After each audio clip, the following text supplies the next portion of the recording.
Haleluya, shalom. Oh, nggak ada suaranya. Shalom. Selamat pagi buat kita semua. Apa kabar? Haleluya, kita percaya sukacita ada di dalam kehidupan kita, amin. Hari ini hari yang paling istimewa buat kita umat Kristen, di mana 2000 tahun yang lalu Yesus telah mati, Yesus menderita buat kita, Yesus berkorban hanya untuk menyelamatkan kita. Semua umat yang ada di tempat ini, jemaat Tuhan yang ada di tempat ini, jangan engkau datang di rumah Tuhan hanya sekedar datang, tapi renungkan pengorbanan Tuhan, renungkan penderitaan Tuhan. Haleluya Yesus. Mari engkau siapkan hatimu. Kita boleh mempersiapkan hati kita di hadapan Tuhan. Seluruh kehidupan kita di hadapan Tuhan. Dia mati, Dia bangkit, Dia berkorban hanya untuk kita. Haleluya Yesus. Terima kasih Tuhan. Terima kasih Bapa. Terima kasih Yesus yang baik. Pengorbananmu sungguh luar biasa Tuhan. Haleluya. Haleluya. Sebelum kita masuk dalam pujian, mari kita menaikkan setiap doa kita di hadapan Tuhan. Naikkan ucapan syukurmu buat pengorbanan Tuhan, buat penderitaan Tuhan. Haleluya Yesus. Terima kasih Bapa. Terima kasih Yesus yang baik. Haleluya Yesus. Kami sungguh bersyukur Tuhan, lewat pengorbanan Bapa, lewat salib-Mu Bapa kami boleh dibebaskan. Salib-Mu yang sudah membebaskan kami Tuhan, salib-Mu yang sudah mengangkat kami untuk kami masuk dalam terang-Mu Bapa, untuk kami boleh masuk dalam kemuliaan-Mu ya Tuhan. Terima kasih Bapa. Biar kami boleh mempersiapkan hati kami Tuhan yang paling baik di hadapan Tuhan. Terima kasih Bapa. Terima kasih Tuhan Yesus. Dalam nama Yesus kami mau masuk hadirat-Mu lebih lagi Tuhan. Kami mau menyenangkan Engkau ya Bapa. Kami mau agungkan tinggikan nama Yesus. Karena nama Yesus nama yang ajaib, nama yang dahsyat, nama yang luar biasa, nama yang menjadi penghibur bagi kami. Haleluya. Terima kasih Bapa. Kau siapkan hatimu. Haleluya. Terima kasih Bapa. Haleluya.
kasih-Mu yang luar biasa Tuhan kami boleh rasakan.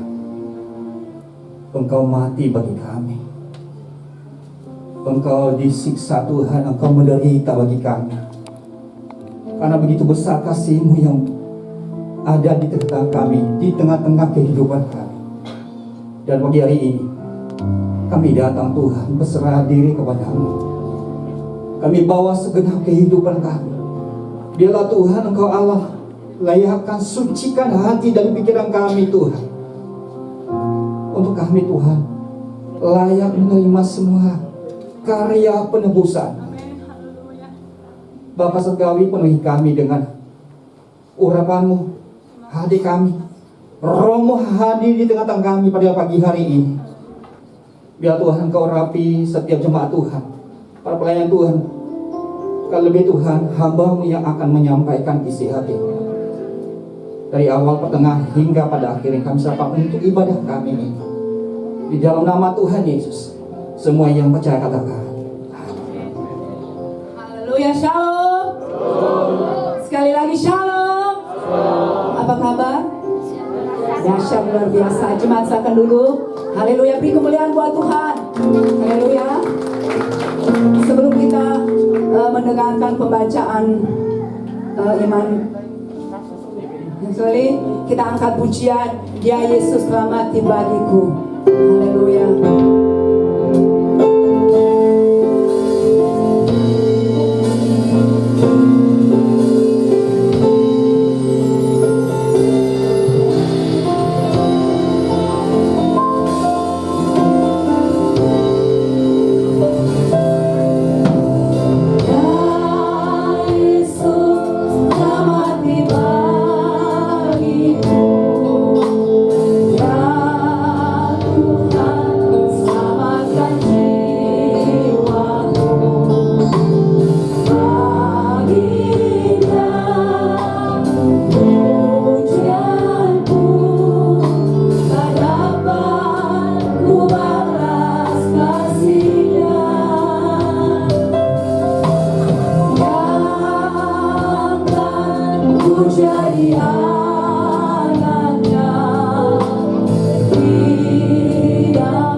bangkit berdiri, kita akan mengucapkan pengakuan iman Gereja Betel Indonesia. Boleh ditampilkan?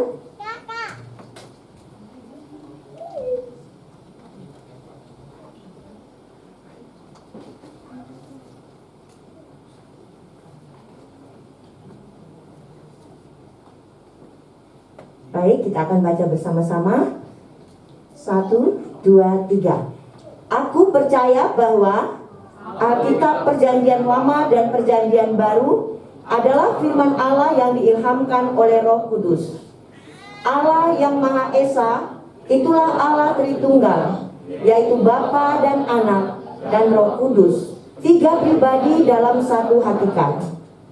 Yesus Kristus Juru Selamat dan pengantara kita adalah Anak Allah yang tunggal, dikandung dari Roh Kudus dan dilahirkan oleh perawan Maria, telah disalibkan, mati, dikuburkan, dan dibangkitkan pada hari yang ketiga dari antara orang mati, naik ke surga dan duduk di sebelah kanan Allah, Bapa sebagai Tuhan dan Raja segala raja.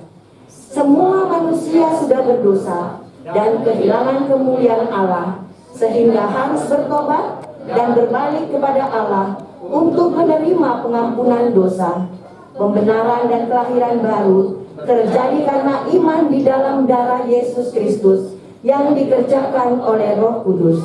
Setiap orang yang bertobat harus dibaptis secara selam dalam nama Bapa dan Anak dan Roh Kudus dalam nama Tuhan Yesus Kristus. Penyucian hidup adalah buah kelahiran baru karena percaya dalam darah Yesus Kristus yang dikerjakan oleh kuasa firman Allah dan Roh Kudus. Karena itu, kesucian adalah asas dan prinsip hidup umat Kristen. Baptisan Roh Kudus adalah karunia Tuhan untuk semua orang yang telah disucikan hatinya. Tanda awal baptisan Roh Kudus adalah berkata-kata dengan bahasa roh sebagaimana diilhamkan oleh Roh Kudus. Perjamuan kudus dilakukan untuk meneguhkan persekutuan kita dengan Tuhan dan satu dengan yang lain sebagai gereja. Kesembuhan ilahi tersedia dalam korban penebusan Yesus untuk semua orang yang percaya. Tuhan Yesus Kristus akan turun dari surga untuk membangkitkan semua umatnya yang telah mati di dalam Dia dan mengangkatnya bersama-sama semua umatnya yang telah masih hidup, lalu bertemu dengan Dia di angkasa.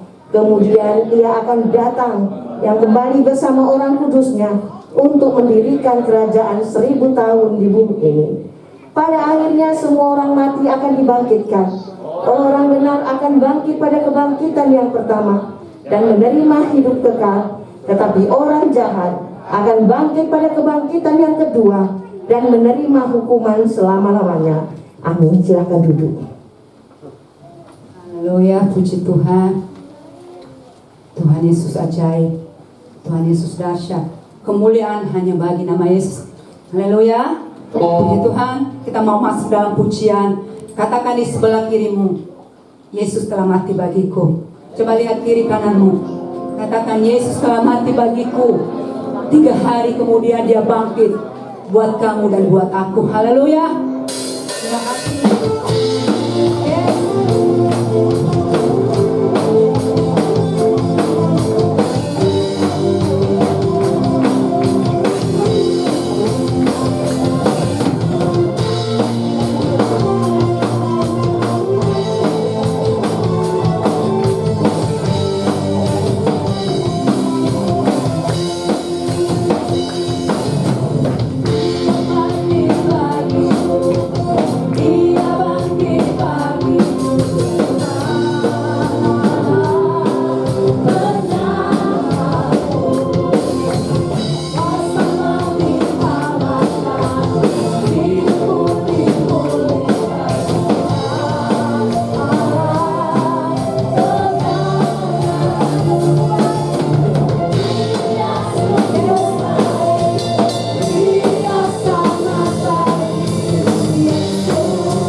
memperkatakan bahwa Yesus itu baik, sangat baik, bahkan teramat baik dalam hidup kami.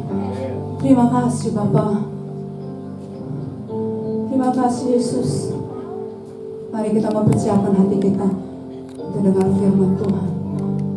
Karya terbesar Tuhan kerjakan dalam setiap kehidupan kita. Terima kasih Bapa. Haleluya Yesus.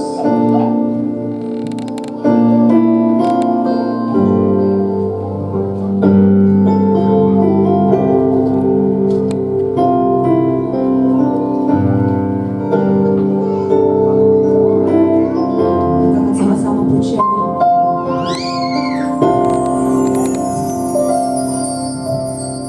Kasih yang terindah, hati yang mulia Tuhan, hati yang mulia hanya kami temukan dalam nama Yesus. Hanya ku temukan di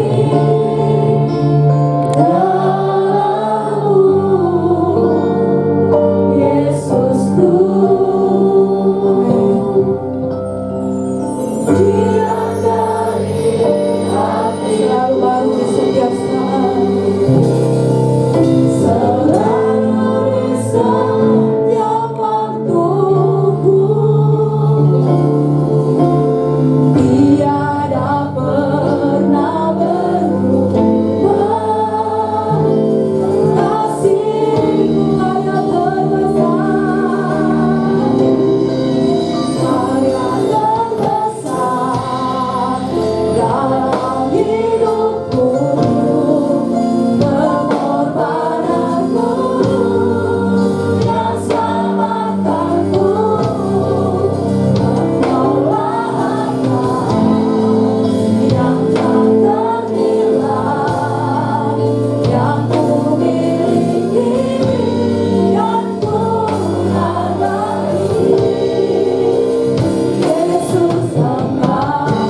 kagum akan Tuhan, biarlah dalam doa kita pada Jumat Agung ini, kita berkata, Yesus mati bagi saya. Tuhan, ketika Engkau memikul salib, berjalan ke Bukit Golgota, itu tandanya Engkau sedang memikul tanggung jawab kami, karena kami jatuh dalam dosa dan kami kehilangan kemuliaan Allah. Dan itulah salib yang seharusnya kami pikul, namun Engkau yang memikul, Tuhan. Bahkan darah yang menetes, daging yang tercabik-cabik, Engkau dimahkotai dengan mahkota duri yang begitu berat beban yang Engkau tanggung. Engkau tidak seharusnya ada di kayu salib, tapi harusnya kami, ya Tuhan. Tapi oleh karena kasih dan kemurahan, Engkau telah mengaruniakan anak yang tunggal untuk mati bagi kami. Karena itu pada pagi hari ini kami akan memperingati, menghayati bagaimana Engkau mati bagi kami, ya Tuhan. Dan peringatan Jumat Agung ini bukan sekedar peringatan seremonial, tapi ada hakikat iman yang harus kami dapat, apa yang harus kami lakukan. Karena itu Tuhan, pada pagi hari ini kuduskan kami, sucikan kami, agar kami layak untuk ibadah, memuji Engkau, bahkan merenungkan kebenaran firman-Mu. Kuasai tempat ini, bahkan kami semua, agar kami memiliki hati yang hanya berfokus pada salib Kristus yang menyelamatkan kami. Kami tidak akan mau fokus pada masalah kami, ya Tuhan, tapi kami mau tunduk diam, melihat Engkau berbicara, seolah-olah Engkau sedang berbicara di atas Bukit Golgota bagi kami. Terima kasih Bapa, terima kasih. Eli, Eli, lama sabatani. Dan saatnya, ya Tuhan, kami akan merenungkan firman-Mu. Di dalam nama Tuhan Yesus, yang siap merenungkan firman Tuhan, sama-sama kita katakan, amin. Jemaat silakan duduk. Ya, saya lihat jam dulu. Ya. Oke, kita akan selesai ibadah ini sampai pukul 12, sesuai dengan tabir Allah, terbelah 2 pukul 12 sampai pukul 15. Amin. Ya, bait Allah terbelah, itu menunjukkan kemuliaan Allah. Jemaat kekasih dalam Tuhan, Yesus mati bagi saya, itulah tema yang saya angkat pada renungan Jumat Agung pada hari ini. Bagi kita sebagai orang Kristen, kita harus mengingat bahwa ada beberapa hari raya Kristen, hari raya yang harus kita ingati. Yang pertama adalah Natal, yang kedua adalah Jumat Agung, yang ketiga adalah Paskah, yang keempat adalah kenaikan Yesus ke sorga, dan Pentakosta. Itu adalah tidak boleh kita lupakan. Sekali lagi adalah Paskah, kematian, Jumat Agung, dan kebangkitan, yaitu Paskah. Bahkan dilanjutkan dengan kenaikan Yesus dan Pentakosta. Ya, hanya Pentakosta aja yang tidak ada tanggal merah. Kita bersyukur Jumat Agung tanggal merah, kenaikan Yesus ke sorga adalah tanggal merah. Dan oleh sebab itu hari ini kita akan merenungkan bagian firman Tuhan. Mari jemaat Tuhan, mari kita akan membaca bagian firman Tuhan yang saya ambil dalam kitab Lukas 23 ayat 33 sampai 43. Kita akan baca bersama-sama ayat ini. Saya akan membaca ayat yang ke ganjil dan diikuti oleh jemaat membaca ayat yang genap. Mari sambil berdiri kita akan membaca ayat ini secara berganti-gantian. Lukas 23 ayat 33 sampai 43. Ya. Perikopnya adalah berjudul Yesus disalibkan. Yesus disalibkan. Ayat 33 diikuti nanti jemaat ayat 34. Ketika mereka sampai di tempat yang bernama Tengkorak, mereka menyelipkan Yesus di situ dan juga kedua orang penjahat itu, yang seorang di sebelah kanannya dan yang lain adalah di sebelah kirinya. Yesus berkata, "Ya Bapa, ampunilah mereka, karena mereka tidak tahu apa yang mereka perbuat." Dan mereka membawa untuk kembali pakaiannya. Ayat 35, orang banyak berdiri di situ dan melihat semuanya. Pemimpin-pemimpin mengejek dia, katanya, orang lain ia selamatkan, biarlah sekarang ia menyelamatkan dirinya sendiri. Jika ia adalah Mesias, orang yang dipilih Allah. Juga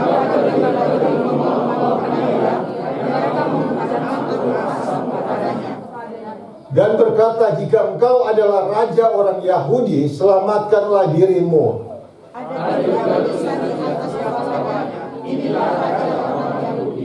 Seorang dari penjahat yang digantung itu menghujat dia, katanya, bukankah engkau adalah Kristus? Selamatkanlah dirimu dan kami.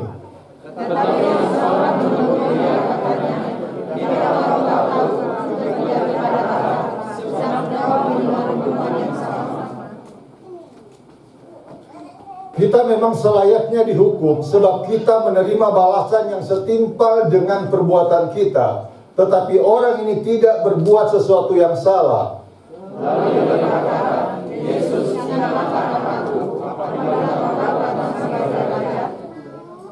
Kata Yesus kepadanya, aku berkata kepadamu, sesungguhnya hari ini juga engkau akan ada bersama-sama dengan aku di dalam Firdaus. Jemaat silakan duduk.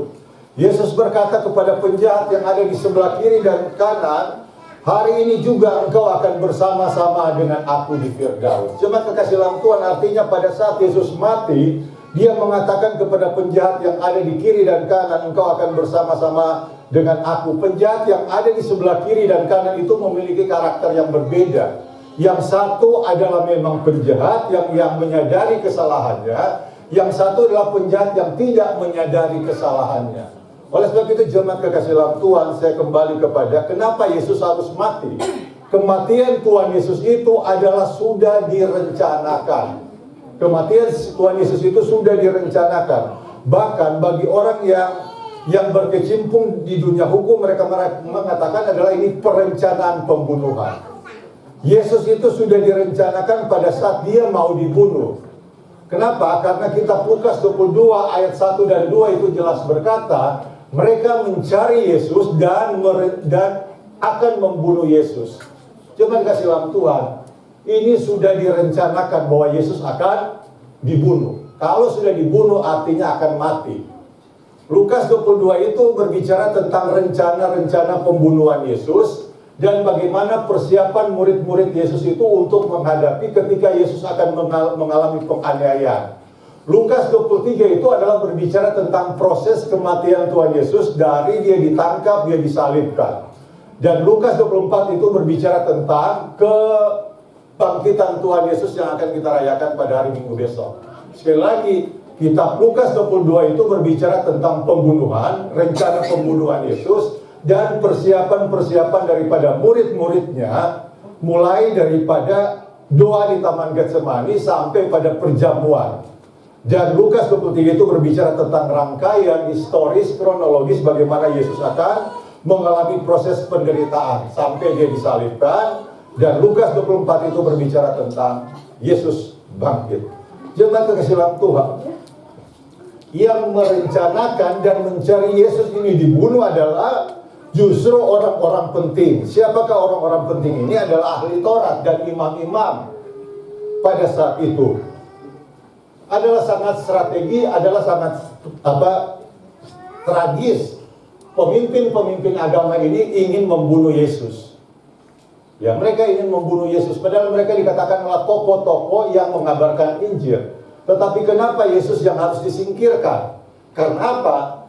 33 tahun Yesus mempersiapkan diri untuk mati. Selama 3 tahun dia memberitakan Injil, dan Injil yang dia mau sampaikan ini adalah tidak disukai oleh orang-orang Yahudi. Makanya orang-orang pada saat itu ingin membunuh Yesus. Karena berita kebenaran firman Tuhan itu telah tersebar di Yahudi. Dan dia mengaku apakah dia raja orang Yahudi. Dan itu yang ditanyakan oleh pemimpin-pemimpin pada saat itu. Dan pada saat sidang, bagaimana Yesus harus mempertanggungjawabkan perbuatannya.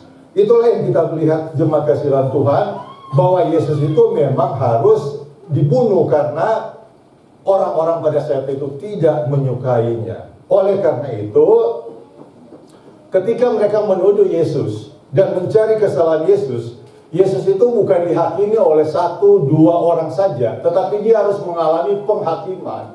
Yang pertama adalah dia dihakimi di mahkamah agama. Kalau Bapak Ibu membaca Lukas 22 ayat 66 dan ayat 67. Berikut dia harus dihakimi di hadapan Pilatus. Dan berikut dia harus dihakimi di hadapan Herodes. Di hadapan mahkamah dia dihakimi, di hadapan Pilatus dia dihakimi, di hadapan Herodes pun dia dihakimi. Mungkin kalau kita buat salah, mungkin kita cuma dihakimi oleh satu orang. Tetapi Yesus dihakimi di mahkamah agama, di hadapan Herodes dan di hadapan Pilatus untuk mencari kesalahan Yesus. Namun pada akhirnya mereka tidak menemukan kesalahan Yesus.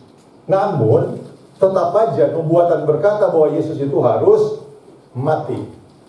Dan itulah yang terjadi. Oleh sebab itu Bapak Ibu yang kekasih, di samping itu kematian daripada Yesus, kenapa Yesus harus disalibkan adalah karena manusia itu telah kehilangan kemuliaan Allah. Ya, kenapa Yesus harus disalibkan dan kenapa Yesus harus mati? Karena kita telah kehilangan kehidupan kekal, kita telah kehilangan kemuliaan Allah. Dan kemuliaan Allah ini akan Allah ganti melalui salib Kristus. Terima kasih dalam Tuhan. Jelas kitab Roma berkata, dalam kitab Roma ini berkata, karena semua orang telah berbuat dosa dan telah kehilangan kemuliaan Allah. Zaman perjanjian baru adalah kita bisa menebus dosa kita dengan kita membawa kurban. Tetapi zaman perjanjian baru adalah melalui penebusan dosa. Dan Yesus telah bayar lunas, dengan harga yang telah lunas dibayar adalah melalui Kristus yang mati di kayu salib. Sebab itu ini adalah salib, ini adalah jalan pendamaian buat kita yang telah berdosa. Salib Kristus adalah jalan pendamaian untuk kemuliaan Allah ketika kita kehilangan kemuliaan Allah, dan kematian Kristus ini adalah jalan pendamaian. Sebab itu kita yang telah berdosa, Tuhan telah damaikan melalui apa? Melalui anaknya yang tunggal Kristus di kayu salib. Oleh karena itu jemaat kekasih dalam Tuhan, ya, kita harus ingat, ya, bahwa kematian Yesus itu yang kita sebut dengan Jumat Agung harus memiliki hakikat dan nilai kematian Yesus bagi manusia yang berdosa. Peringatan Jumat Agung ini bukan sekedar dirayakan hari Jumat dan kita beribadah berbeda dengan biasanya, tetapi peringatan Jumat Agung ini harus memiliki nilai buat diri kita yang telah berdosa. Karena apa? Karena Tuhan telah menebus kita melalui penyaliban Kristus di kayu salib. Oleh sebab itu ada nilai yang harus kita lihat. Yang pertama adalah kematian Kristus adalah jalan pendamaian, keselamatan manusia melalui penebusan dosa manusia di kayu salib. Ketika manusia berusaha untuk datang kepada Tuhan, ada penghalang yang menghalangi manusia. Sekali lagi, ketika manusia ingin berjumpa dengan Tuhan karena telah kehilangan kemuliaan Allah, maka kita tidak bisa berjumpa dengan Tuhan hanya karena perbuatan baik kita. Bukan karena kerajinan kita, bukan karena amal kita, bukan karena persembahan kita. Tetapi kita kehilangan kemuliaan Allah, dan Allah mengaruniakan anak yang tunggal sebagai jalan pendamaian. Sebab itu, Kristus yang telah ditentukan Allah menjadi jalan pendamaian. Salib Kristus inilah yang menjadi jalan pendamaian buat kita. Terima kasih dalam Tuhan. Inilah salib Kristus. Ketika kita kehilangan kemuliaan Allah, maka Allah mengirimkan anak yang tunggal, yaitu Kristus mati di kayu salib sebagai jalan kebenaran dan hidup buat kita. Dan oleh sebab itu Yohanes 3 ayat 16 berkata, karena begitu besar kasih Allah akan dunia ini, Ia telah mengaruniakan anak yang tunggal, supaya setiap orang yang percaya kepadanya tidak binasa, melainkan beroleh hidup yang kekal. Inilah hakikat dan makna nilai pertama yang harus kita pahami sebagai orang yang percaya. Untuk kita bisa mengerti apa sih yang dimaksud dengan Jumat Agung. Supaya kita bisa mengerti tentang apa yang disebut dengan Jumat Agung. Karena itu jemaat kasih dalam Tuhan, ya, berita tentang kematian Kristus jelas sudah dinubuatkan jauh hari sebelum Kristus itu ditangkap dan dianiaya. Dan berita penggenapan itu pun sudah dalam Matius 28 ayat 6 berkata, Ia tidak ada di sini sebab Ia telah bangkit sama seperti yang telah dikatakannya. Mari lihat tempat Ia berbaring. Kita akan baca nanti di Lukas 24 bagaimana Yesus mati dan bangkit pada hari yang ketiga. Yang kedua yang saya mau katakan adalah kematian Kristus ditandai dengan penderitaan. Jumat Agung itu adalah simbol daripada penderitaan. Yang simbol penderitaan ini adalah yang harus kita menderita, tapi karena Kristus telah menanggung penderitaan di kayu salib. Apa simbol penderitaan yang kita bisa lihat kalau kita membaca kitab Lukas 22, Lukas 23? Apa simbol penderitaan yang Yesus alami? Yang pertama adalah dia mengalami ketakutan. Dia dihina, diolok-olok, disangkal, dihianati, bahkan tubuhnya tercabik-cabik, darah, daging dan darah itu ada di mana-mana. Terima kasih Tuhan, inilah simbol penderitaan yang Yesus alami. Belum sebanding dengan penderitaan yang kita alami pada saat ini. Ya, ketakutan. Kita melihat dalam Lukas 23 ini, bagaimana Yesus mengalami ketakutan yang sangat ketika dia berdoa di Taman Getsemani dan dia berkata bahwa penderitaan itu akan dia alami. Dia mengambil waktu dan dia berdoa di Taman Getsemani. Apa yang dia alami pada saat dia mau berdoa? Lukas 22 ayat 44 berkata, ia sangat ketakutan dan makin bersungguh-sungguh berdoa. Peluhnya menjadi seperti titik-titik darah yang berteteskan ke tanah. Bapak Ibu yang kekasih, kita bisa bayangkan ketika Yesus sedang berdoa, peluhnya sama seperti titik-titik darah. Ketika kita mengalami ketakutan, apa yang kita rasakan? Kita keringat dingin. Perasaan ini tidak enak. Dan itulah yang Yesus alami ketika dia berdoa di Taman Getsemani.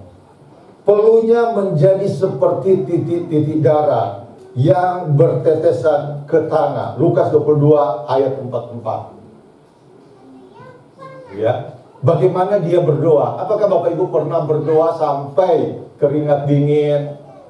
Pernah berdoa bagaikan meneteskan darah? Itulah yang Yesus alami. Dia mengalami tekanan mental sebelum dia akan ditangkap dan dia dianiaya. Ya, mungkin kita hanya mengalami penderitaan, diejek. Kita mungkin akan keringat dingin ketika besok akan ujian karena berdoa.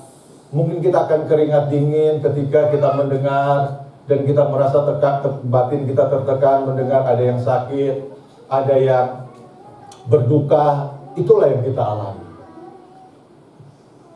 Tetapi di situ Yesus mengalami kekuatan. 2012 kalau tidak salah saya ingat, bagaimana saya mengalami tekanan yang sangat kuat ketika saya harus diminta oleh rekan, ya, bersama-sama dengan teman, dan berkata, ayo kita ke Mabes Polri. Itu lebih di atas daripada metro yang paling tinggi untuk kepolisian. Saya ke sana, ada yang saya bareng, ada yang saya sendiri.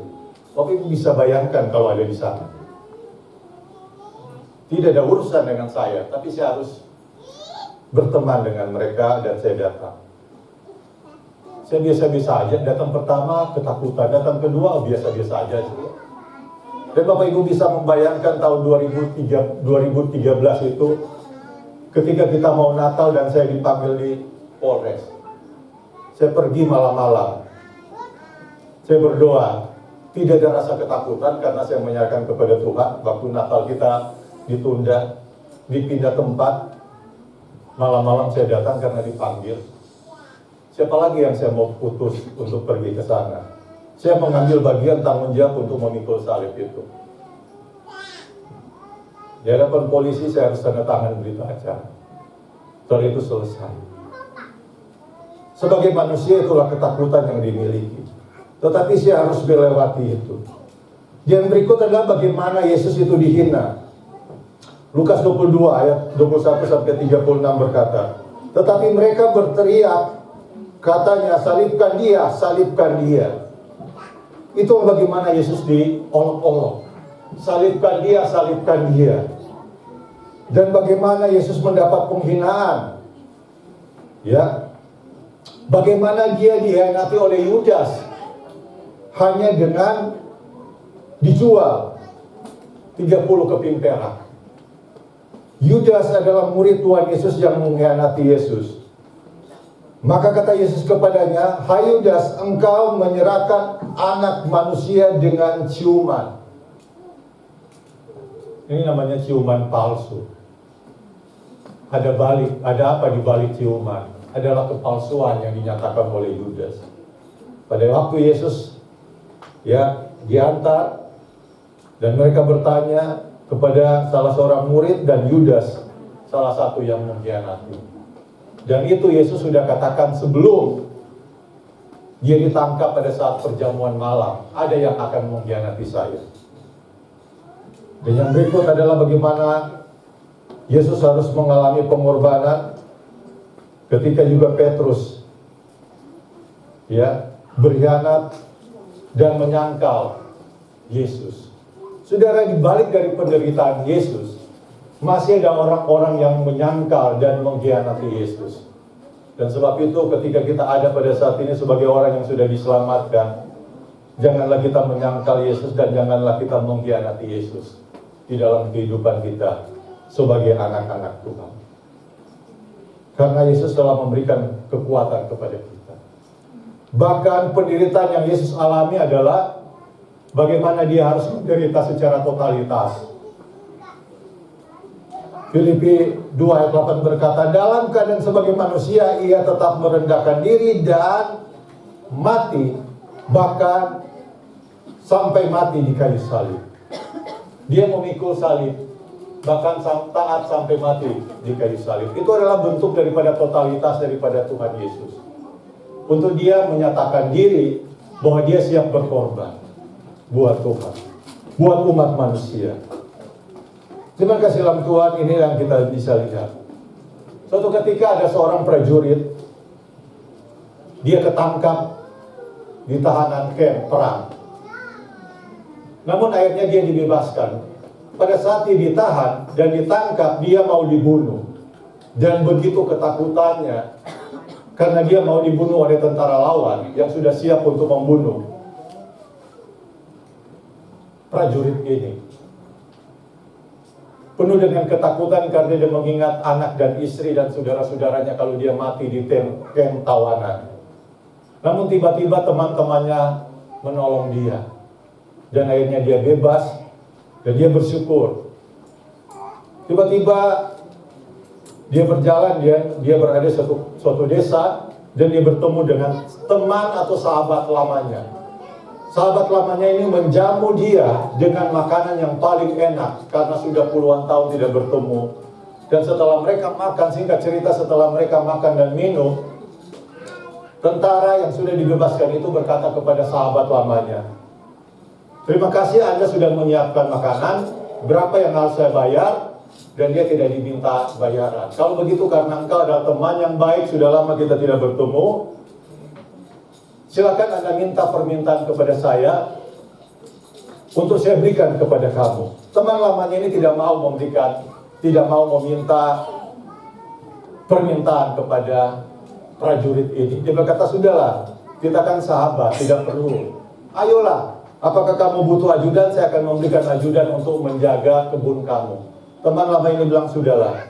Karena saking dipaksa, maka teman lamanya ini berkata, baiklah, karena kamu memaksa saya untuk meminta sesuatu kepada kamu, hanya satu yang saya minta. Coba kamu ceritakan dalam hidupmu, apa penderitaan yang paling hebat yang kamu alami. Teman lamanya sekali lagi berkata, bisa nggak kamu menceritakan pengalaman yang pahit dalam hidupmu, yang kamu pernah alami? Prajurit ini langsung jengkel dan dia berkata, kamu kurang ajar. Penderitaan yang saya alami, justru saya sedang menutupi dan saya tidak mau ingat-ingat. Sekarang kamu mengejek saya. Kalau begitu, kamu berdiri. Prajurit, staf-stafnya katakan, kalau begitu silakan. Teman-teman saya silakan menembak dia. Teman lama ini penuh dengan ketakutan. Loh, kok kamu mengancam saya dibunuh? Saya kan cuma menceritakan, dan itu atas permintaan kamu. Tidak, kamu selalu menghina saya. Silakan kamu berdiri dan saya hitung sampai 3, maka teman saya akan menembak kamu pada hitungan yang ketiga. Hitungan pertama, hitungan kedua, hitungan kedua setengah, hitungan kedua 75, stop. Tidak jadi ditembak. Dan mereka berbicara, apa maksud kamu? Kamu saya lihat penuh dengan ketakutan pada saat kamu mau ditembak. Dan saya katakan sama seperti saya mau ditembak penuh dengan ketakutan. Teman lamanya bilang begitu. Ya nggak perlu begitu juga kali. Kok kamu prank saya, kok kamu mengandaikan seperti itu. Prajurit berkata, saya tidak sanggup untuk menceritakan, tetapi saya mau mensimulasikan bagaimana penderitaan yang saya alami. Saudara, firman Tuhan ini bukan sekedar didengar, tetapi yang saya mau katakan, agar perjalanan kehidupan kita kadang-kala Tuhan memberikan simulasi-simulasi penderitaan untuk kita alami. Sekali lagi, firman Tuhan yang kita dengar, firman Tuhan yang kita baca bisa lalu sepintas. Tetapi ketika Tuhan memberikan simulasi-simulasi kehidupan kita melalui penderitaan, itulah yang harus kita hadapi. Sebab itu, jemaat kasih dalam Tuhan, ketika saudara dan saya memikul salib, maka itulah salib yang harus kita pikul. Tuhan memberikan simulasi-simulasi kehidupan kita untuk kita bisa jalani, untuk kita hadapi. Karena itu saya berkata kepada jemaat kekasih dalam Tuhan, 33 tahun dia menyiapkan diri untuk kurban bagi dunia. 3 tahun dia menyiapkan berita kesukaan, 30 keping perak dia dijual. Dan 3 kilometer dia memikul salib. 3 jam dia tergantung di kayu salib, 3 paku ditancapkan di kaki dan tangannya. Lebih dari 3 liter darahnya tercurah bagi kita. 3 hari dia ada di dalam kuburan. 3 kata yang dia sampaikan, aku mengasihi kamu. Sebab itu jemaat, ketika Tuhan mengizinkan kita masalah, penderitaan, mari kita bandingkan dengan penderitaan Yesus di kayu salib. Bahwa Yesus itu betul-betul mati bagi saya. Sebab itu jemaat kasih dalam Tuhan, ya, dalam peringatan Jumat Agung ini, apa yang kita bisa tangkap, apa yang bisa kita renungkan pada peringatan Jumat Agung pada hari ini.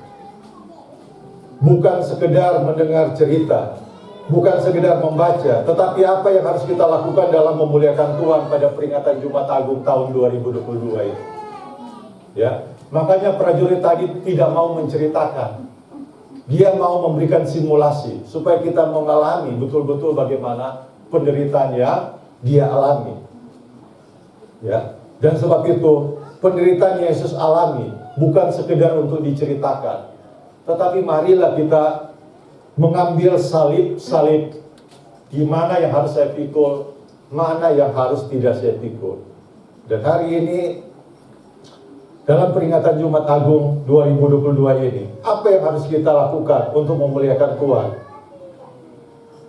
Yang pertama adalah, saudara dan saya harus menerima Yesus sebagai jalan pendamaian dan keselamatan. Ketika kita masih mengeraskan kepala dan masih tidak mengakui bahwa Yesus sebagai Tuhan dan Juru Selamat, maka inilah yang harus kita miliki pada saat ini. Kita harus menerima Yesus sebagai jalan pendamaian. Karena Yohanes 14 tentang berkata, akulah jalan kebenaran dan hidup, tidak ada seorang pun yang datang kepada Bapa kalau tidak melalui aku. Salib Kristus yang sudah terbuka, dan itulah jalan pendamaian yang harus kita ambil. Apa yang harus kita lakukan adalah terima Yesus. Apa yang harus kita lakukan adalah kita belajar untuk memikul salib. Bukan sekedar merenungkan salib Kristus, tapi belajar untuk memikul salib Kristus. Melalui apa? Melalui ibadah dan kerajinan kita membaca dan merenungkan firman Tuhan. Melalui apa? Melalui kesetiaan dan ketaatan kita untuk melayani Tuhan. Itu hal yang pertama yang harus kita lakukan. Kita harus mengakui bahwa Yesus adalah Tuhan dan Juru Selamat dalam kehidupan kita. Yang kedua adalah jangan salibkan Yesus kedua kali. Sekali lagi, jangan kita salibkan Yesus yang kedua kali. Tetapi bagaimana kita menyalibkan keinginan daging kita, keegoisan kita, manusia lama kita, kesombongan kita, dan lain-lain, itulah yang harus kita salibkan. Ya, kita belajar daripada Yudas dan Petrus. Mereka orang yang menyangkal dan mengkhianati Yesus. Tetapi berbeda dengan yang lain. Ya. Perempuan-perempuan yang mengantar Yesus dan menyambut Yesus, mereka menyiapkan palem kemenangan. Palem itu menandakan kemenangan. Dan mereka menyiapkan minyak yang harganya termahal pada saat itu, dan ditegur oleh Yudas, kenapa kita harus menyiapkan minyak yang termahal buat Tuhan Yesus? Maria berkata, kita harus memberikan yang terbaik buat Yesus yang akan mati di kayu salib. Mereka memberikan yang terbaik. Tapi Yudas justru tidak. Jangankan minyak, Yesus pun dijual oleh Yudas 30 keping perak. Apa yang harus kita jual tentang Yesus? Tidak ada. Justru yang harus kita salibkan adalah keinginan kita sendiri. Ya. Jangan salibkan Kristus untuk yang kedua kali. Sebab itu dalam Roma berkata, karena kita tahu bahwa manusia lama kita telah turut disalibkan supaya tubuh dosa kita kehilangan kuasanya, agar jangan kita menghambakan diri lagi kepada dosa. Jangan kita menyalibkan Yesus untuk kedua kali melalui dosa kita. Ini yang harus kita lihat. Jangan kita salibkan Kristus yang kedua kali. Tetapi bagaimana kita melawan keinginan daging kita agar kemuliaan Allah itu tetap ada di dalam diri kita melalui peringatan Jumat Agung pada saat itu. Melalui peringatan Jumat Agung pada saat itu. Yang ketiga adalah apa langkah iman yang harus kita lakukan? Jadi pribadi. Ya. Jangan jadi pribadi pengkhianat atau penyangkal Yesus. Kita harus menjadi pribadi yang tangguh untuk memikul salib. Perjalanan Yesus yang cukup panjang, bagaimana dia memikul salib, maka bagi kita adalah, saya mengatakan, jadi pribadi yang, jangan jadi pribadi yang pengkhianat atau penyangkal Yesus. Apa yang dilakukan oleh Simon Petrus? Ya, kita melihat apa sih yang dilakukan oleh Simon? Dia menyangkal Yesus. Sebelum ayam berkokok 3 kali, engkau sudah menyangkal aku. Dan ini terjadi. Yesus sudah mengetahui sebelum Yesus ditangkap. Bahkan percakapan ini terjadi pada saat malam perjamuan. Ketika manusia merencanakan rancangan kejahatan terhadap sesama, Tuhan itu sudah mengetahui rencana kita. Sebab itu banyak jalan yang disangka orangnya lurus tapi ujungnya menuju maut. Ya, karena itu jangan pernah kita memaksakan kehendak kita. Yesus sudah mengetahui lebih dahulu. Petrus dan Yudas sebelum mereka menyangkal dan mengkhianati, Yesus sudah tahu lebih dahulu. Dan inilah yang harus kita pelajari. Kita jangan menyangkal Yesus. Ketika kita diberikan tanggung jawab, maka kita jangan menyangkal tanggung jawab kita dalam pelayanan, dalam kehidupan kita sebagai anak Tuhan. Inilah yang dialami Petrus. Sebelum ayam berkokok 3 kali, engkau telah menyerahkan aku. Apa yang dialami oleh Yudas? Maka kata Yesus kepadanya, hai Yudas, engkau menyerahkan anak manusia dengan ciuman. Terima kasih dalam Tuhan, inilah yang kita lihat. Ya, menjelang Yesus itu ditangkap dan dianiaya, masih ada 2 pribadi, menyangkal dan mengkhianati Yesus. Apakah kita harus menjadi pribadi yang seperti ini? Yang saya mau katakan adalah manakah salibmu dan manakah salib Kristus. Salib Kristus sudah jelas ada, dan kita akan memiliki salib kita masing-masing. Melalui pergumulan dan penderitaan yang kita alami, itulah salib kita. Ya, jangan kita pernah menyangkal Yesus. Maka Yesus berkata, tetapi barang siapa menyangkal aku di depan manusia, aku akan juga menyangkal dia di depan Bapakku yang di sorga. Terima kasih Tuhan, ketika Tuhan mempercayakan kita hidup berkenan di hadapan Tuhan, maka biarlah perkenanan kita dengan Tuhan jangan kita sangkal. Jangan sampai Tuhan tidak mengakui kita karena kita menyangkal Tuhan. Sebab itu dalam kehidupan kita, ketika kita diberkati, biarlah berkat itu menjadi berkat buat kita dan berdampak bagi orang lain. Jangan berkat itu menjadi batu sandungan buat kita dan batu sandungan buat orang lain. Dan ketika kita belum diberkati, itu adalah sebagai batu loncatan supaya kita hidup terus berkenan di hadapan Tuhan. Dan ini yang kita lihat, bahwa kita jangan menyangkal Yesus. Sebab itu dalam kitab Yohanes sekali lagi berkata dan pernah mengingatkan kepada Simon Petrus, ya, bagaimana Simon itu harus memikul salib melalui panggilan pelayanan yang diberikan.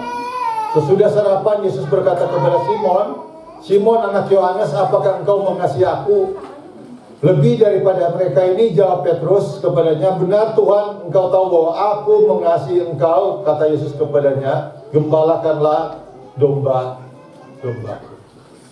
Namun apa yang terjadi? Nyaris menyangkal Yesus.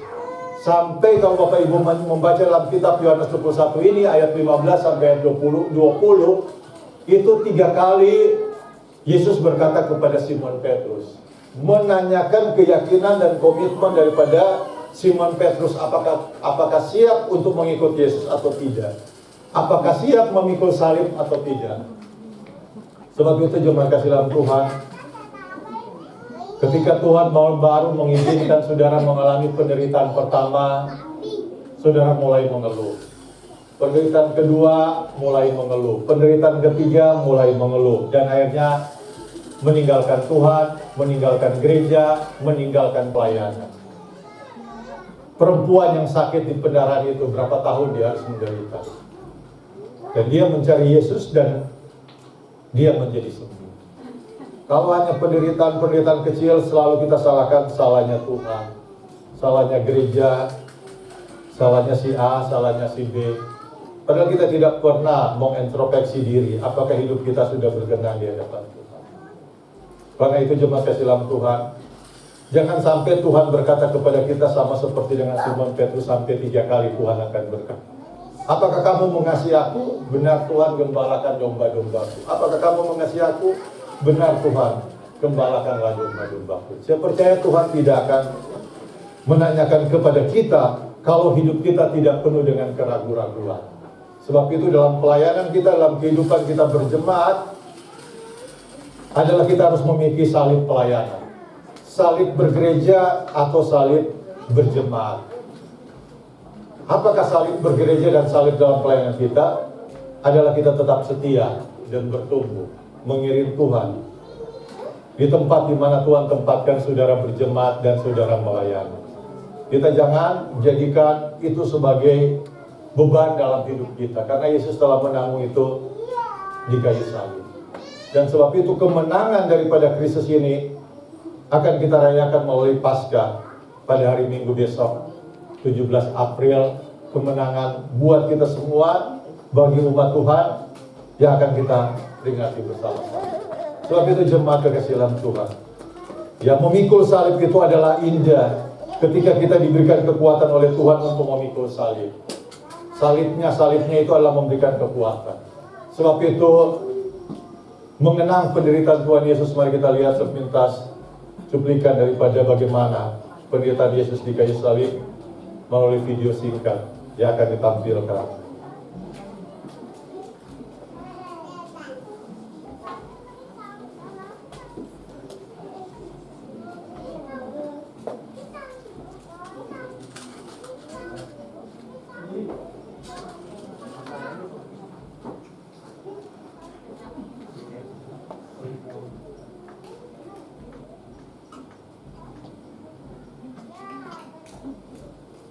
Ketika Bapak Ibu melihat ini bukan sekedar untuk kita tonton, tapi ini adalah sebagai simbol bahwa kita siap menderita bagi Tuhan.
Haleluya. Kembali ke slide tadi. Bapak Ibu, kita bisa melihat itu hanya sekedar video. Tetapi yang harus kita maknai adalah bagaimana kita harus memikul salib. Keinginan daging kita, keegoisan kita, dan kita tidak menyangkal dengan dan mengkhianati Yesus.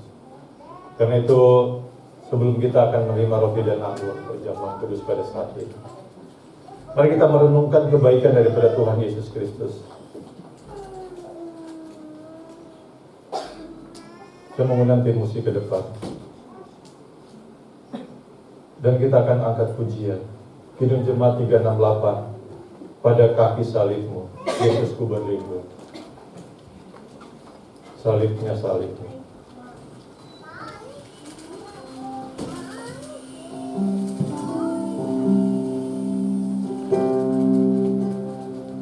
Pada kaki salibmu, Yesusku berlindung. Yesusku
bahwa pada kaki salib Yesus kita berlina.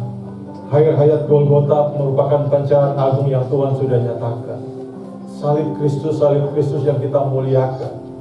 Biarlah ini bukan sekedar berita Jumat Agung yang kita dengar, tetapi ketika kita sedang mengalami simulasi-simulasi penderitaan, kita mengingat salib Kristus. Kita jangan berfokus pada penderitaan, tetapi bagaimana kita fokus pada salib Kristus yang telah menyelamatkan saudara dan saya.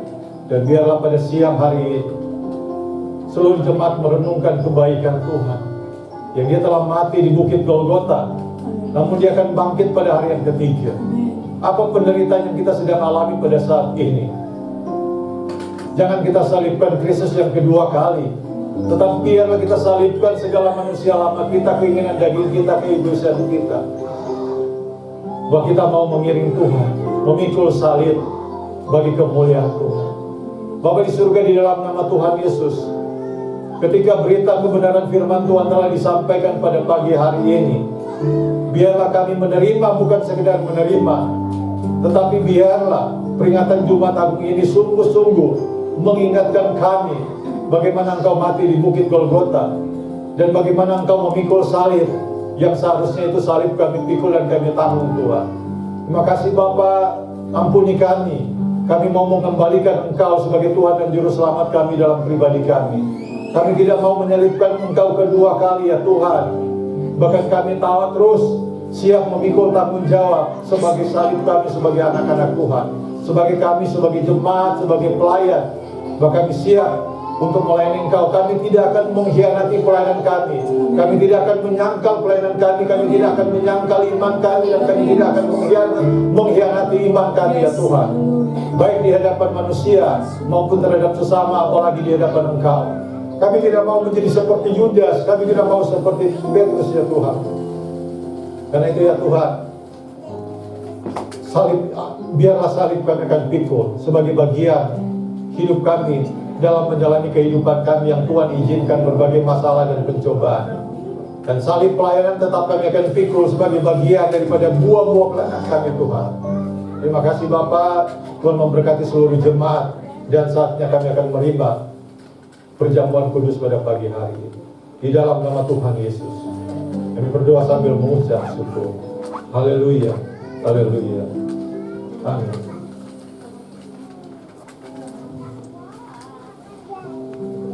Haleluya. Seluruh jemaat boleh mempersiapkan hatimu untuk menerima tubuh dan darah Yesus Kristus. Haleluya. Mari jemaat kita tundukkan kepala, kita berdoa. Haleluya. Jemaat silakan berdoa secara pribadi kepada Tuhan. Apa yang memaknai tentang salib Kristus? Sambil kami pelayan Tuhan mempersiapkan hati kami untuk mengantar roti dan anggur pada pagi. Bapa di surga, dalam nama Tuhan Yesus, berkati roti dan anggur ini. Kami percaya ada kuasa salib dalam roti dan anggur ini ya Tuhan. Ketika kami akan makan dan minum, itu memberikan peringatan buat kami untuk tetap mengingat Engkau sebagai Tuhan dan Juru Selamat yang telah mati di kayu salib. Terima kasih Bapa, memberkati seluruh jemaat yang akan menerima roti dan anggur ini hanya di dalam nama Tuhan Yesus. Kami sambut perjamuan kudus pada pagi hari ini. Haleluya, haleluya.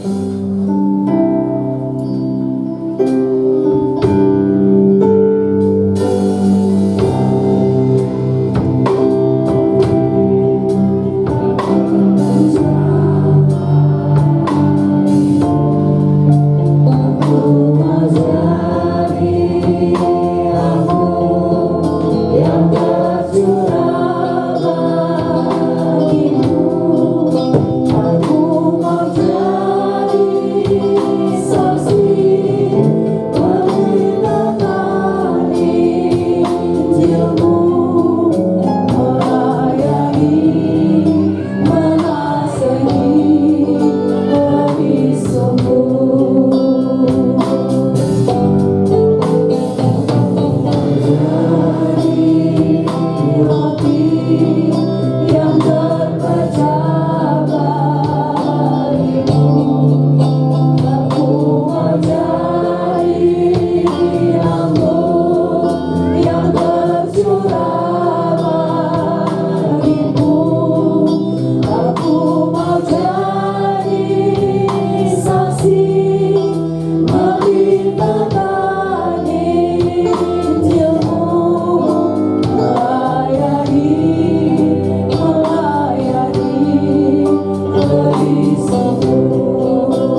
Terima kasih dalam Tuhan.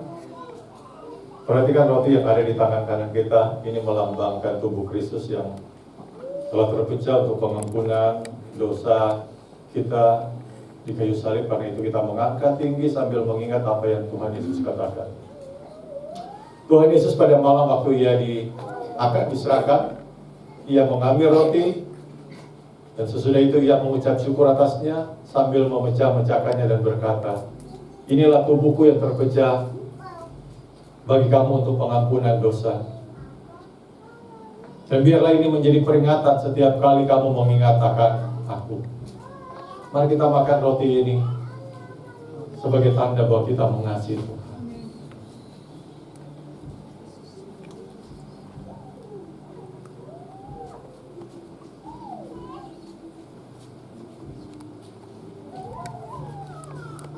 Perhatikan kawan, anggur perjamuan kudus ini melambangkan darah Kristus yang telah tercurah bagi pengampunan dosa. Sudah dan saya kita mengangkat tinggi sambil mengingat apa yang Tuhan Yesus katakan. Cawan inilah cawan perjanjian baru yang telah dimeteraikan oleh darahku. Perbuatlah ini setiap kali kamu meminumnya dan menjadi peringatan akan aku. Kita minum dengan pengucapan syukur di dalam nama Tuhan Yesus.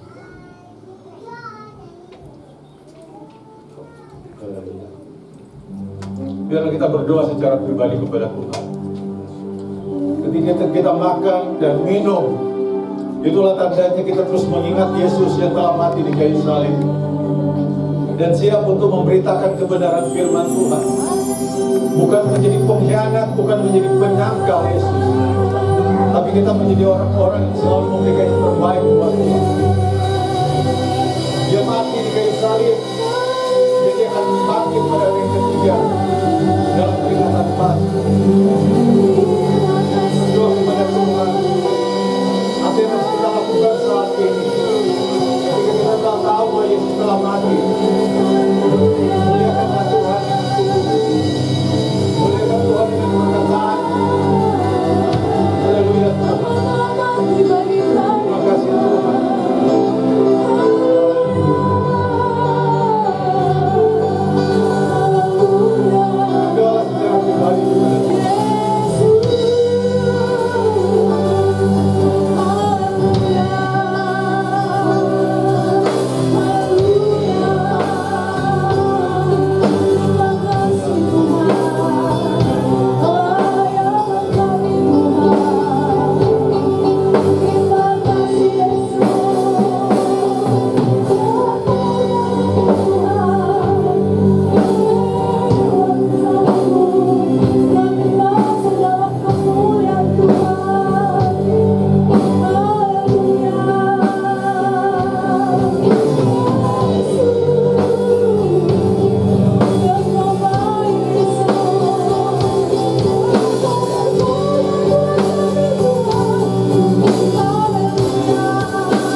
bersyukur dan bersukacita pada pagi hari ini.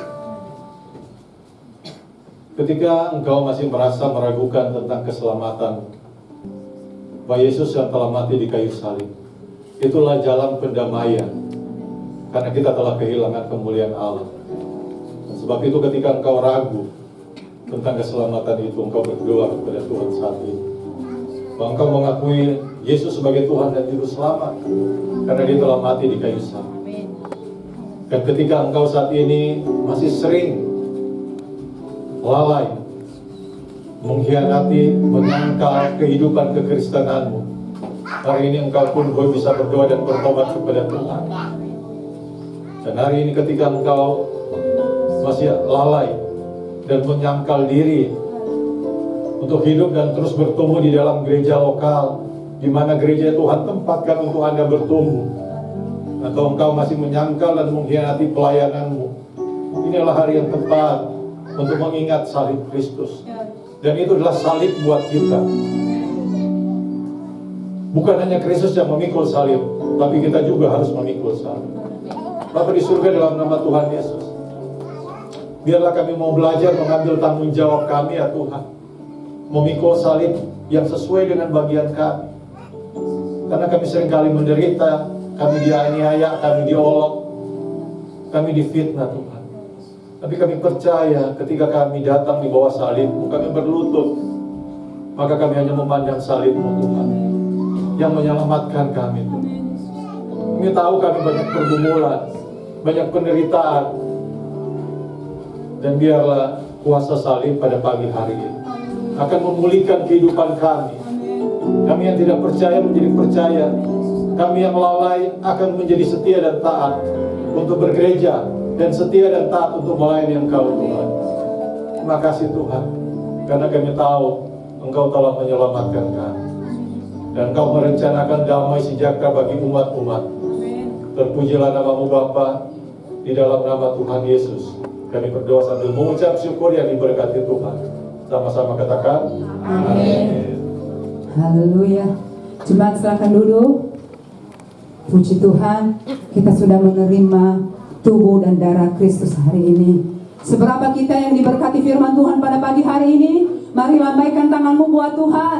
Haleluya, beri kemuliaan buat Tuhan. Yesus baik, amin. Haleluya.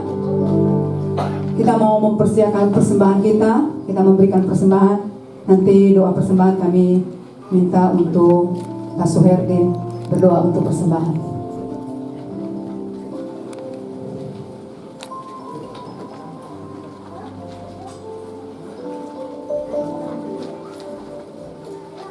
Mari kita satukan hati. Bapa di surga, terima kasih ya Tuhan yang baik, Bapa yang penuh kasih di dalam setiap kehidupan kami anak-anak-Mu. Pada Jumat Agung ini juga kami boleh mendengarkan kebenaran firman-Mu Bapa. Biar setiap kami boleh dikuatkan pada pagi hari ini untuk terus kami berpegang kepada Tuhan. Dan terima kasih Bapa, juga sebentar kami akan memberikan persembahan perpuluhan, persembahan kasih, persembahan ucapan syukur, dan biarlah Tuhan persembahan ini kami kembalikan untuk kemuliaan kerajaan. Berkati tangan-tangan yang sudah memberi dengan sukacita. Terima kasih Bapa, kami di dalam nama Tuhan kami Yesus, kami sudah berdoa dan mengucap syukur. Haleluya, amin. Haleluya, selamat memberi, Tuhan Yesus memberkati.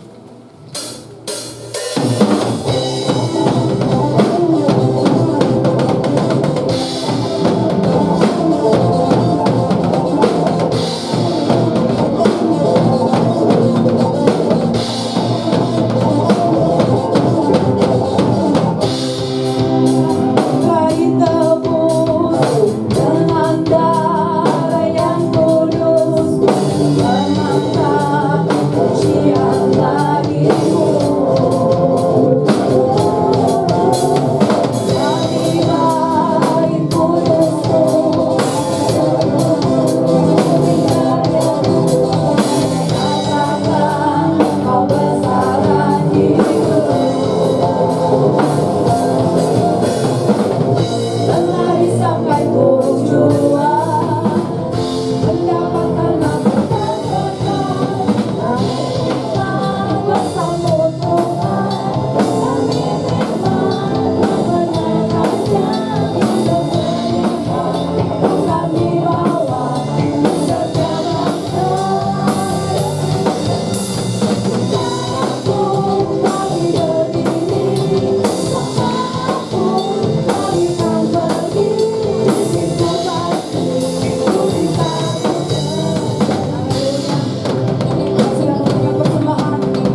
ibadah kita. Ada pengumuman dari Pak Ketua.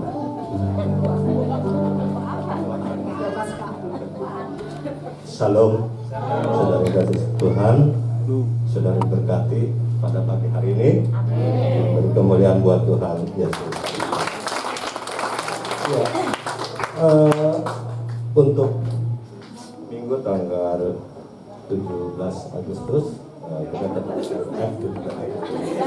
April 17 April kita tetap ada ibadah Paskah pagi jam 8 dan juga penyerahan anak. Setelah itu dilanjut oleh perayaan Paskah. Perayaan Paskah nanti kita sama-sama di situ merayakannya dengan acara dipimpin oleh MC-nya Pak Ferdinand. Pasti akan meriah. Yang pertama nanti ada persembahan dalam acara itu, persembahan pujian dari kaum bapak dan ibu. Terus untuk kedua pengumuman juara perlombaan cari telur untuk kami sekolah minggu ya. Nanti ada hadiahnya disiapkan oleh panitia dan gereja. Yang ketiga persembahan nyanyi dari adik kita Winston yang luar biasa dan adiknya. Yang keempat perlombaan menghias telur untuk seluruh jemaat ya, menghias telur dari rumah dibawa ke gereja, diserahkan ke Bapak Ferdinand untuk didata ya, siapa saja yang memberikan telur nanti juga disiapkan hadiahnya. Dan yang terakhir ada persembahan juga dari Komisi Remaja dan Pemuda ya. Terima kasih kita bisa menikmati bersama-sama dalam ibadah Paskah dan perayaan Paskah Minggu. Terima kasih, Tuhan Yesus memberkati kita semua. Amin. Haleluya. Mari kita akhiri ibadah kita pagi hari ini. Kita mau bangkit berdiri bersama-sama bagi El Shaddai, El Shaddai.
menjelang siang hari ini Bapak, kami mengucap syukur Tuhan karena pada Jumat Agung ini Tuhan kami masih diberi kesempatan Bapak untuk kami memuji Engkau, untuk kami mendengarkan firman-Mu Tuhan. Terima kasih Tuhan, Kau berkati Bapa, para pelayan-pelayan kami Tuhan, yang sudah mengambil bagian Bapa untuk melayani jemaat-Mu, terlebih memuliakan nama-Mu Bapa. Kami juga berdoa Bapa, untuk yang membawakan firman-Mu, kiranya Kau berkati Tuhan. Biarlah Tuhan banyak jiwa dimenangkan Bapa. Terima kasih Bapa, terima kasih. Kami juga berdoa Bapa untuk jemaat kami Tuhan yang pada saat ini boleh hadir Tuhan. Kiranya Tuhan Kau berkati. Jemaat kami tidak pulang dengan percuma, tapi jemaat kami pulang dengan membawa sukacita yang daripada Engkau. Terima kasih Tuhan, terima kasih. Kami juga berdoa Bapa untuk jemaat kami yang tidak berkesempatan hadir Bapa, mungkin pada saat ini sedang sakit, kiranya Kau jamah, Kau sembuhkan Tuhan. Kau angkat sakit penyakitnya Bapa. Yang terbeban berat, kiranya Kau beri kelegaan. Yang dalam kedukaan Kau beri penghiburan sejati daripada Engkau Tuhan. Terima kasih Tuhan. Kami berdoa untuk gereja kami, program-program yang ada, dan setiap kategori yang ada, kiranya Kau berkati Tuhan Yesus. Terima kasih Tuhan. Kami juga berdoa Bapa untuk bangsa dan negara kami Tuhan. Kiranya Tuhan Yesus Kau berkati Indonesia dalam menangani COVID ini Tuhan Yesus. Kami boleh berkesempatan Tuhan pada saat ini beribadah dengan leluasa. Dan karena kasih-Mu Tuhan, COVID boleh sirna dari Indonesia Tuhan, dalam nama Tuhan Yesus. Oh Tuhan Yesus, kami juga berdoa Bapa untuk hamba Tuhan di seluruh pelosok. Kiranya Tuhan banyak jiwa dimenangkan untuk datang kepada Engkau Bapa. Pada saat ini Tuhan, kami akan berdoa bersama-sama seperti yang Engkau ajarkan. Bapa kami yang ada di surga, kuduskanlah nama-Mu, datanglah kerajaan-Mu, jadilah kehendak-Mu di bumi seperti di surga. Berikanlah kami pada hari ini makanan kami yang secukupnya, dan ampunilah kami akan kesalahan kami, seperti kami juga mengampuni orang yang bersalah kepada kami. Dan janganlah membawa kami ke dalam pencobaan, tetapi lepaskanlah kami daripada yang jahat. Karena Engkau-lah yang mempunyai kerajaan dan kuasa dan kemuliaan sampai selama-lamanya.